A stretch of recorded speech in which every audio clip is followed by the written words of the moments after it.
सुप्रभात मंडळी. आपण वाचत आहोत विनायक दामोदर सावरकर यांचं माझी जन्मठेप हे आत्मचरित्र. उत्तरार्धातला प्रकरण 3 आणि कालच्या पुढे आज मी त्यातला भाग सुरू करते. कोणी धापा टाकीत येत आणि सांगत की जर्मनीची रणतरी आली. हे पहा, सर्व साहेब लोक बंगले सोडून दुर्बिणी लावून तिकडे धावत आहेत. आणि साहेब लोक धावतही असत खरेच. एमडेनचा आणि एकंदर जर्मन नौसाधनाचा प्रताप ऐकून त्या मुठभर इंग्रजी दळाच्या मनात एकदा दोनदा तरी खरोखर भयंकर चिंता उत्पन्न झालेली होती. बंदिवान तितका वेळेवर त्यांच्यावर उलटल्या वाचून राहणार नाही ही त्यांची शंका अगदीच असतानी नव्हती. त्यातही त्यांच्यापाशी लढाऊ साहित्य अगदी थोडे. समुद्रात पडलेले ते एक पृथ्वीचे ठिगुळ. मुठभर इंग्रज, तेही सैनिक व्यवहारात अनभ्यस्त. जर एखादे प्रबल जर्मन विध्वंसक किंवा रणतरी येती तर त्यांची काय कथा होती. पण एका साम्राज्याच्या पूर्वापार परंपरेत मुरलेले ते इंग्रजी लोक ही सगळी भीती गिळून अंदमान लढविण्याचा निश्चय करून होते.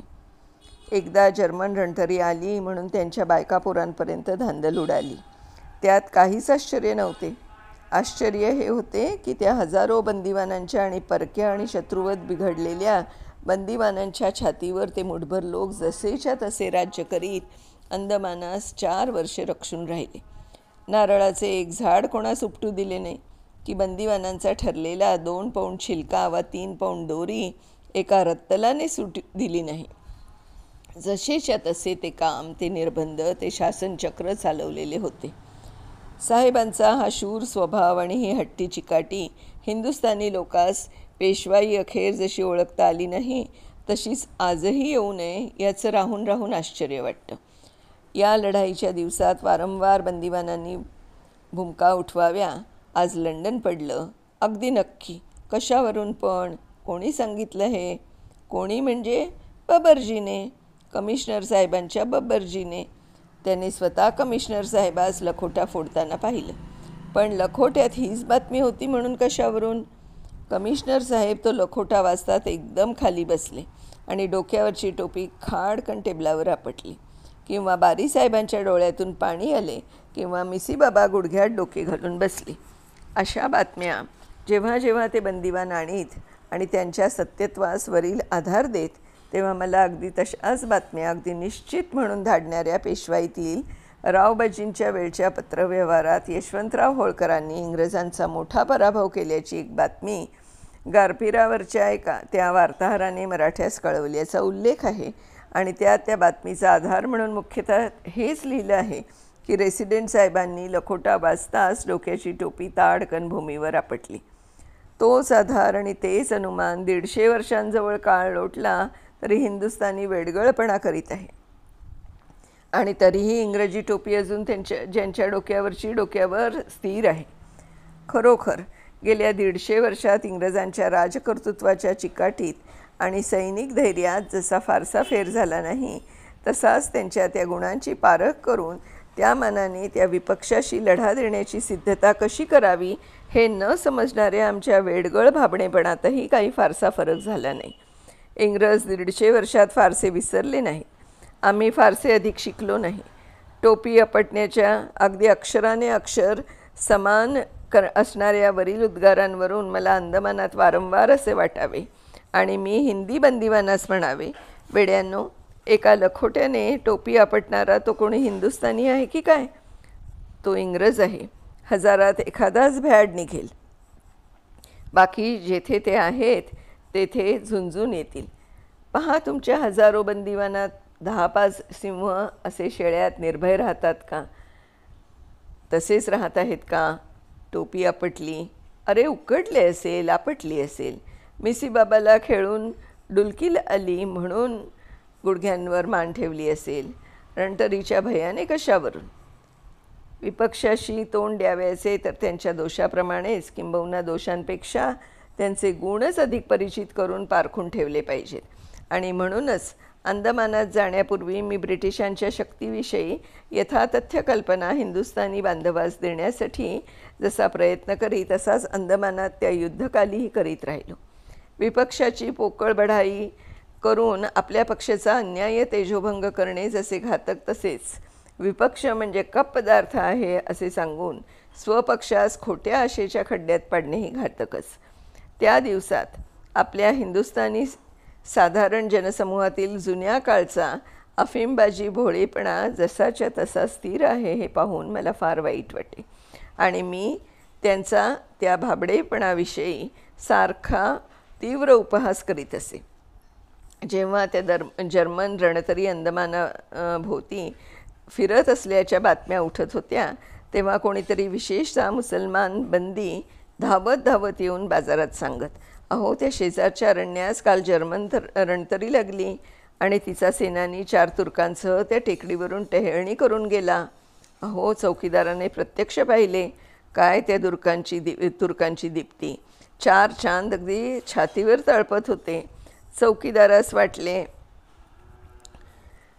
की 4 ताळे तळपत आहेत. त्या 4 तुर्कांनी त्या जर्मनास काही समजावून दिले. जर्मन सेनानीने मर्यादेने प्रणाम करून जी हुजूर म्हणून म्हटले आणि ते सर्व दिसता दिसता अदृश्य झाले. अशी बातमी उठण्याचा अवकाश की पोर्ट ब्लेअरभर तिच्या रंगीत सोनेरी आवृत्त्या निघू लागाव्यात. वर दिलेल्या बातम्या अगदी अशाच उठत. त्या आपणास कितीही विकृत वाटल्या तरी अरेबियन नाईटसारख्या पुस्तकातूनच ज्यांच्या सुलतान आणि खलिफाविषयी कल्पना झालेल्या होत्या त्या बंदिवानास प्रथम तरी त्या अगदी विश्वसनीय वाटत. प्रथम आमचेकडे त्या बातम्या खऱ्या की खोट्या विचाराव्या असे हिंदू मुसलमान दोघेही येत. कारण काही झाले तरी इंग्रजांची आणि जर्मनीची अवास्तव बढाई न करता बारीच्या किंवा बंदिवानांच्या असंतुष्टतेस न जुमानून खरी दिसेल तीच बातमी जर कुठे मिळत असेल तर ती बडे बाबूपाशीच होय अशी मुसलमानी बंदिवानातही निश्चिती वाटे. म्हणून ते येताच आम्ही त्यांच्यातील हा भाबडेपणा काढून टाकण्यासाठी उपहासाने आणि समजूत घालून ह्या दंतकथा कशा खोट्या दर्शनीय खोट्या दिसून येतात ते सांगू. अनुभवही तसाच येत गेला. तेव्हा मागून मागून अशा अद्भुत आणि अतिशयोक्त वार्ता फारशा कोणी पसरवित नसे आणि विश्वासित नसे झाले. राजकीय परिस्थितीचे जसे ज्ञान वाढले तसा कादंबरीय अद्भुत कथांचा काळ पण मावळत चालला. बंदिवानांच्या या अचरट कथांनी हुरळून जाऊन चले भाई आज चले कल चले असं म्हणणं हे जरी वेडेपण होतं तथापि तसल्या राजकीय भूकंपाच्या धक्क्यात राज्ये उलथीपालथी होत असत. हिंदुस्थानच्या दैवासही उलटपालट करणारा एखादा धक्का बसणारच नाही असे गृहीत धरणे हेही वेडेपणाचं होतं. त्यातही आम्हास क्रांतिकारकांच्या हालचालीची थोडी बहुत माहिती येत होती. तेव्हा अंदमानाच्या आजूबाजूला प्रबल जर्मन रणतरी फिरकू लागून इंग्रजांनीही अंदमानाच्या बचावाची सैनिक सिद्धता आमच्या डोळ्यासमोर जेव्हा चालवली तेव्हा त्या सर्व प्रकारास विचारात न घेता काही होणार नाही म्हणून रडत सडत पडण्याचा अपंगूपणा करणं हे आम्हास अगदी मूर्खपणाचे आणि निकम्मीपणाचे वाटू लागले. हिंदी राज्यक्रांतिकारकांच्या योजनेप्रमाणे जर्मन रणतरी अंदमानावर आक्रमण करून आमची मुक्तता करण्याचा प्रयत्न करण्यास शक्यतो झटतील हे आम्हास संभवनीयच वाटत होते. 1-2 वेळा ती गोष्ट अगदी झाल्यासारखीच होती. कारण जर्मनीच्या भटकणाऱ्या रणतरीने एकदा अंदमानास जवळजवळ असहाय्य स्थितीत घेरून टाकले होते. कलकत्त्यास बिनतारी संदेश आर्थिक सहाय्याचे कमिशनरने धाडले. ते वाटेत वाचून त्या रणतरीने पुढे धाडले आणि त्या संदेशानुरूप कलकत्त्याहून सहाय्य घेऊन साधारण गलबत येताच ते धरून ती थोरली रक्कम परस्पर मार्गातच गडप केली. अन्नाचा तुटवडाही अंदमानात 1-2दा तीव्रपणे भासला. कारण रंगून कलकत्ता वा मद्रास येथील गलबते येणे जाणे 2 महिने अगदी बंद झाल्यासारखे झाले होते. अशा घेरात अंदमान निस्सहाय्य होऊन कधी शत्रूच्या हाती पडेल ते सांगणे सोपं नव्हतं. जर अशी वेळ आलीच तर ती संधी येण्यापूर्वीच त्या अपूर्व घटनेच्या प्रसंगी कसं वागायचं हे पूर्वीच न ठरवणे म्हणजे अजागळपणाची पराकाष्ठा झाली असती. ती संधी व्यर्थ गमावण्याचे पातक त्या अजागळपणावर येणार होते असे आम्हास वाटून आम्ही जर क्वचित असा एकाएकी अद्भुत प्रळय झाला अंदमान जर्मन रणतरीने भडीमार करून घेऊन त्यावर आपला अधिकार बसविला आणि तेथील सर्व बंदिवानास मुक्त करून जर्मन रणतरीचे हे बेत हिंदी क्रांतिकारकांच्या योजनेच्या परिचयाने आम्हा स्पष्ट दिसत होते. आमच्या वळणातील राजबंदी आणि साधारण बंदिवान यामधील विश्वास पुढाऱ्यास आम्ही ते समग्र समजावून दिले आणि असा प्रसंग येताच आपले कर्तव्य काय होईल याची एक सुसंगत योजना निवडक लोकांस सांगून ठेवली. त्या योजनेनुरूप बंदिवानांनी मते बनवण्याचे काम वसाहतीत चालू होते.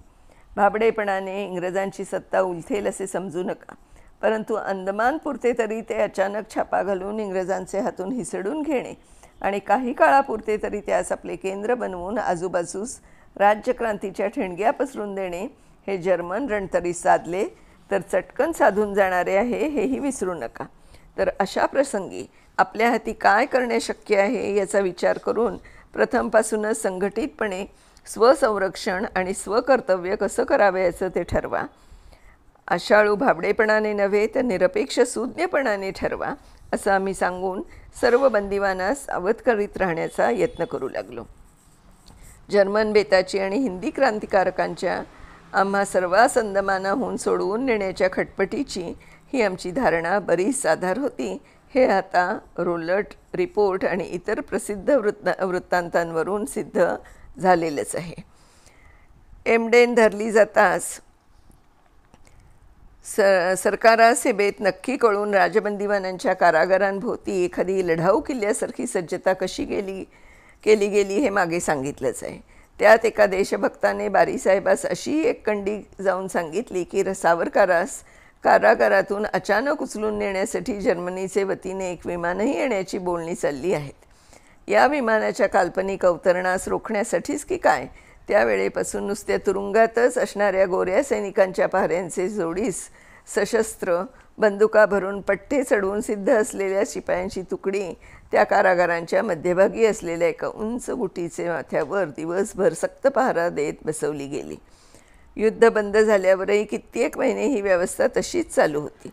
आमच्या हालचालींवर आणि बोलण्या चालण्यावर जर्मन रणतरीच्या आक्रमणापासून अर्थातच अत्यंत कडक दृष्ट ठेवण्यात आली होती आणि त्यामुळे व्यवसायी चुगलखोर वाटेल त्या खऱ्या खोट्या कंड्या आमचे विरुद्ध पिकवून अधिकाऱ्यांची प्रसन्नता संपादन करण्यात चूर झाले होते.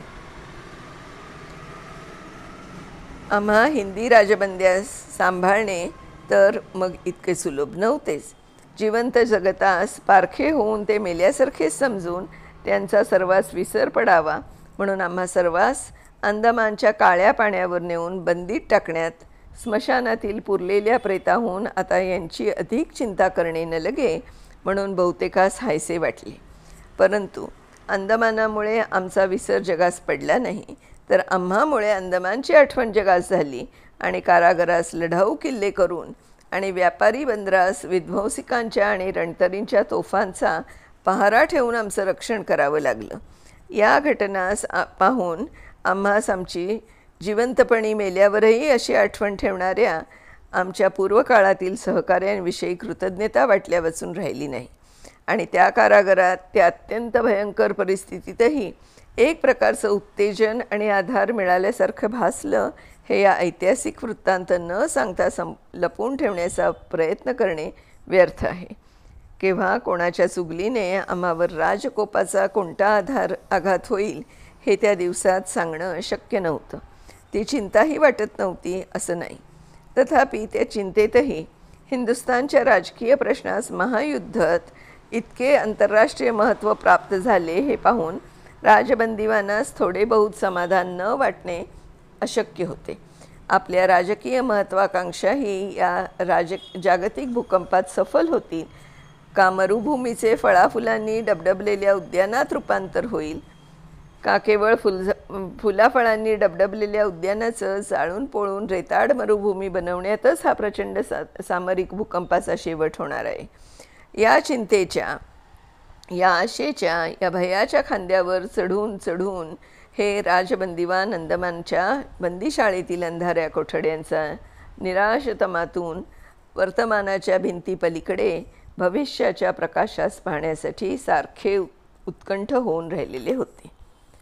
मंडळी, येथे उत्तरार्धातलं प्रकरण 3 संपलं आहे आणि उद्यापासून आपण